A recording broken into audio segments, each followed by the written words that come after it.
ഇന്നത്തെ റെസിപ്പി പഴം പൊരിച്ചതാണ്. നമ്മൾ സാധാരണ കഴിക്കുന്ന പഴം പൊരിയല്ല, ഒരു വ്യത്യസ്തമായ രീതിയിലുള്ള ഒരു പഴം പൊരിച്ചതാണ്. നല്ലൊരു ടേസ്റ്റാണ് ഇതിന്. അപ്പോൾ നമുക്കിതെങ്ങനെയാണ് തയ്യാറാക്കുന്നത് നോക്കാം. നേന്ത്രപ്പഴം വെച്ചിട്ടാണ് ഈ ഒരു പഴം പൊരിച്ചത് തയ്യാറാക്കുന്നത്. ഞാനിവിടെ പഴുത്ത നേന്ത്രപ്പഴം എടുത്തിട്ടുണ്ട്. 3 പഴമാണ് എടുത്തിട്ടുള്ളത്. ഒരുപാടൊക്കെ പഴുത്തു പോകരുത്, അതേസമയം പച്ചയാവരുത്. നല്ല കണക്കിന് പഴുത്ത പഴം എടുക്കാം. അപ്പോൾ ഈ ഒരു 3 പഴവും നമുക്ക് ഇതുപോലെ കട്ട് ചെയ്തെടുക്കാം. അപ്പോൾ ഞാനിവിടെ 3 നേന്ത്രപ്പഴവും ഇതുപോലെ കട്ട് ചെയ്തെടുത്തിട്ടുണ്ട്. ഇനി നമുക്കൊരു ഫ്രൈങ് പാൻ വെച്ചിട്ട് അതിലേക്ക് 1 ടേബിൾ സ്പൂൺ നെയ്യ് ചേർത്ത് കൊടുക്കാം.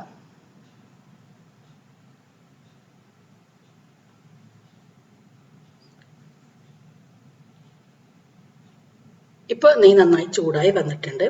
ഇനി നമ്മൾ ഇതിലേക്ക് ചേർക്കുന്നത് അണ്ടിപ്പരിപ്പാണ്. അണ്ടിപ്പരിപ്പ് ചെറുതായി നുറുക്കിയതാണ്. ഈ ഒരു അണ്ടിപ്പരിപ്പ് നമുക്ക് ഈ ഒരു നെയ്യിലിട്ടിട്ടൊന്ന് വറുത്തെടുക്കണം. ഇതിലേക്ക് നമുക്ക് കുറച്ച് മുന്തിരി കൂടി ചേർത്ത് കൊടുക്കാം. ഞാനിവിടെ കറുപ്പ് മുന്തിരിയാണ് ചേർക്കുന്നത്. അപ്പോൾ നിങ്ങൾക്ക് വേണമെങ്കിൽ ഈ ഒരു മുന്തിരിയും അണ്ടിപ്പരിപ്പും ഒഴിവാക്കണമെങ്കിൽ ഒഴിവാക്കാം, ചേർത്താൽ കൂടുതൽ ടേസ്റ്റ് ഉണ്ടാവും. അപ്പോൾ ഞാനിവിടെ മുന്തിരിയും അണ്ടിപ്പരിപ്പും ഒന്ന് വറുത്തെടുത്തിട്ടുണ്ട്. നമ്മൾ പായസത്തിനെല്ലാം വറുക്കുന്നത് പോലെ ഒരുപാട് വറുക്കണ്ട, ജസ്റ്റ് ഒന്ന് വറുത്തെടുത്താൽ മാത്രം മതി. നല്ല കളർ മാറി വരേണ്ട ആവശ്യമൊന്നുമില്ല. അപ്പോൾ ഞാനിവിടെ അണ്ടിപ്പരിപ്പും മുന്തിരിയും വറുത്തെടുത്തിട്ടുണ്ട്. ഇനി നമുക്കിതിലേക്ക് നമ്മൾ നേരത്തെ കട്ട് ചെയ്ത് വെച്ച പഴം ചേർത്ത് കൊടുക്കാം. ഈ പഴം ഈ ഒരു നെയ്യിലിട്ടിട്ട് നന്നായിട്ടൊന്ന് വഴറ്റിയെടുക്കണം. ഈ ഒരു പഴം ഒന്ന് സോഫ്റ്റായി വരുന്നത് വരെ നമ്മൾ ഇതിലേക്ക് ഇട്ട് വഴറ്റിയെടുക്കണം. ഇപ്പം നമ്മുടെ പഴം നല്ല സോഫ്റ്റായി വന്നിട്ടുണ്ട്. നമ്മൾ അത്യാവശ്യം പഴുത്ത പഴം എടുത്തിട്ടുണ്ടെങ്കിൽ മാത്രമേ നമ്മുടെ പഴം പെട്ടെന്ന് സോഫ്റ്റായിട്ട് കിട്ടുകയുള്ളൂ. പഴുപ്പ് കുറവാണെങ്കിൽ ഈ ഒരു ഓരോരോ പീസും വേറെ വേറെ ആയിട്ടാണ് ഉണ്ടാവുക. അതുകൊണ്ട് കുറച്ച് പഴുത്ത പഴം തന്നെ എടുക്കാം. ഇനി നമുക്കിതിലേക്ക് ചേർക്കേണ്ടത് തേങ്ങയാണ്. ഞാനിവിടെ 1 കപ്പ് തേങ്ങയാണ് എടുത്തിട്ടുള്ളത്. തേങ്ങയുടെ അളവ് നിങ്ങളുടെ ഇഷ്ടാനുസരണം കൂട്ടിയും കുറച്ചും ചേർക്കാം. തേങ്ങ ഒരുപാട് വേണമെങ്കിൽ കുറച്ച് കൂടുതൽ ചേർക്കുക. തേങ്ങ ഇഷ്ടമില്ല എന്നുള്ളവരാണെങ്കിൽ വളരെ കുറച്ച് ചേർത്താൽ മതി.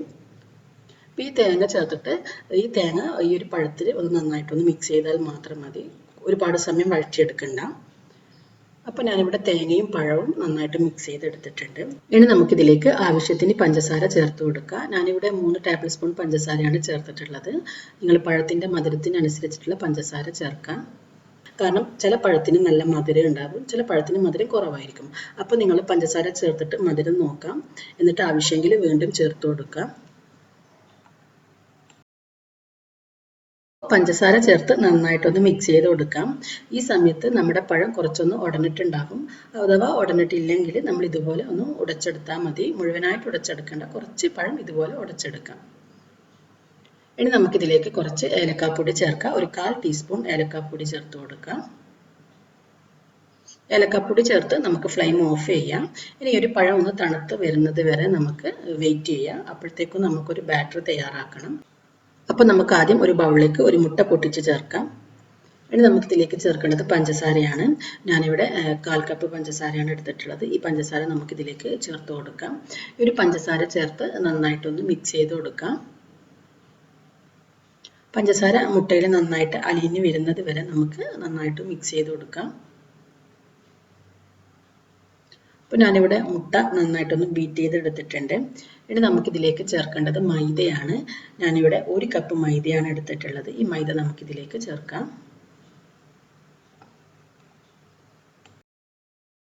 ഇനി നമുക്കിതിലേക്ക് 1 നുള്ള് ബേക്കിംഗ് സോഡയും ആവശ്യത്തിന് ഉപ്പും ചേർത്ത് കൊടുക്കാം. ഇത്രയും ചേർത്ത് ചെറുതായി ഒന്ന് മിക്സ് ചെയ്തതിന് ശേഷം നമുക്ക് ആവശ്യത്തിന് വെള്ളം ഒഴിച്ചു കൊടുക്കാം. വെള്ളം ഒഴിക്കുന്ന സമയത്ത് പ്രത്യേകം ശ്രദ്ധിക്കുക, നമ്മുടെ ഈ ഒരു ബാറ്റർ ഒരുപാട് ലൂസാവാൻ പാടില്ല. അപ്പോൾ അതുകൊണ്ട് വെള്ളം ഒഴിക്കുന്ന സമയത്ത് കുറച്ചായിട്ട് വെള്ളം ഒഴിച്ചാൽ മതി. നമ്മൾ സാധാരണ പഴംപൊരിക്കെല്ലാം തയ്യാറാക്കുന്ന ആ ഒരു രീതിയിലുള്ള ബാറ്ററാണ് നമ്മൾ ഇതിനും തയ്യാറാക്കുന്നത്. ഒരുപാട് ലൂസായിട്ടുള്ള ബാറ്റർ തയ്യാറാക്കരുത്. അഥവാ നമ്മുടെ ബാറ്റർ കുറച്ച് ലൂസായി പോയി എന്നുണ്ടെങ്കിൽ നിങ്ങൾ അതിലേക്ക് കുറച്ചുകൂടി മൈദ ചേർത്ത് കൊടുത്താൽ മതി. അപ്പോൾ നമ്മുടെ ഈ ഒരു പഴംപൊരിക്കുള്ള ബാറ്റർ ഇവിടെ റെഡി ആയിട്ടുണ്ട്. ഇപ്പോൾ നമ്മുടെ പഴം നന്നായി തണുത്ത് വന്നിട്ടുണ്ട്. ഇനി നമുക്കിതിനെ കയ്യിൽ വെച്ചിട്ട് ചെറിയ ചെറിയ ബോൾസ് ആക്കിയിട്ട് എടുക്കാം. ഇതിൻ്റെ വലുപ്പം നിങ്ങളുടെ ഇഷ്ടാനുസരണം നിങ്ങൾക്ക് ചെയ്യാം, ചെറുതോ വലുതോ ആക്കിയിട്ട് എടുക്കാം. ഞാനിപ്പോൾ കുറച്ച് ചെറിയ ബോൾസാണ് തയ്യാറാക്കുന്നത്. അപ്പം മുഴുവൻ പഴവും വെച്ച് ഞാനിങ്ങനെ ബോൾസ് തയ്യാറാക്കിയിട്ടുണ്ട്. ഇനി നമുക്കിതിനെ ഫ്രൈ ചെയ്തെടുക്കാം. ഒരു ചട്ടി വെച്ചിട്ടുണ്ട്. ചട്ടി ചൂടായി വരുന്ന സമയത്ത് നമുക്കിതിലേക്ക് ആവശ്യത്തിന് ഓയിൽ ഒഴിച്ചു കൊടുക്കാം. ഇപ്പോൾ എണ്ണ നന്നായി ചൂടായി വന്നിട്ടുണ്ട്. ഇനി നമുക്ക് നമ്മൾ നേരത്തെ തയ്യാറാക്കി വെച്ച ബാറ്ററിലേക്ക് നമ്മുടെ പഴം ഇട്ട് കൊടുക്കുക. നമ്മൾ ബോണ്ടയില ഫ്രൈ ചെയ്യുന്നത് പോലെയാണ് ഇത് ഫ്രൈ ചെയ്യുന്നത്. അപ്പം ഓരോ ബോളും നമ്മൾ ഇതിലേക്ക് ഇട്ടിട്ട് നന്നായിട്ടൊന്ന് കവർ ചെയ്തിട്ട് നമുക്കിതിനെ ഫ്രൈ ചെയ്തെടുക്കാം. ഇനി നമുക്കിത് തിളച്ച എണ്ണയിലേക്ക് ഇട്ട് കൊടുക്കാം. എണ്ണ നന്നായി തിളച്ചതിന് ശേഷം തീ ഒന്ന് കുറച്ച് വെക്കാം. ഒരു ഹൈ ഫ്ലെയിമിൽ വെച്ചിട്ട് എണ്ണ തിളപ്പിച്ചെടുക്കുക. അതിനുശേഷം മീഡിയം ഫ്ലെയിമിൽ വെച്ചിട്ട് വേണം നമ്മളിത് ഫ്രൈ ചെയ്തെടുക്കാൻ വേണ്ടിയിട്ട്. ഉൾഭാഗം ഒന്നും വെന്ത് വരേണ്ട ആവശ്യമില്ല. ഈ ഒരു പുറം ഭാഗം മാത്രം ഒന്ന് ഫ്രൈ ആയി വന്നാൽ മതി. അപ്പം അത് പെട്ടെന്ന് തന്നെ ആയി കിട്ടും. ഒരു ഗോൾഡൻ കളർ ആവുന്നത് വരെ നമ്മൾ ഇതിനെ ഫ്രൈ ചെയ്തെടുക്കാം. അപ്പം ഇതുപോലെ നമുക്ക് മുഴുവൻ പഴവും ഫ്രൈ ചെയ്തെടുക്കാം. അപ്പം ഒരു വ്യത്യസ്തമായിട്ടുള്ളൊരു പഴംപൊരിയാണ്. നിങ്ങളെല്ലാവരും ഇത് ട്രൈ ചെയ്ത് നോക്കുക. ഞാനിത് നിങ്ങൾക്ക് പൊട്ടിച്ച് കാണിച്ച് തരാം. അപ്പം എല്ലാവരും ഇത് ട്രൈ ചെയ്ത് നോക്കിയിട്ട് ഇതിൻ്റെ ഫീഡ്ബാക്ക് അറിയിക്കാം.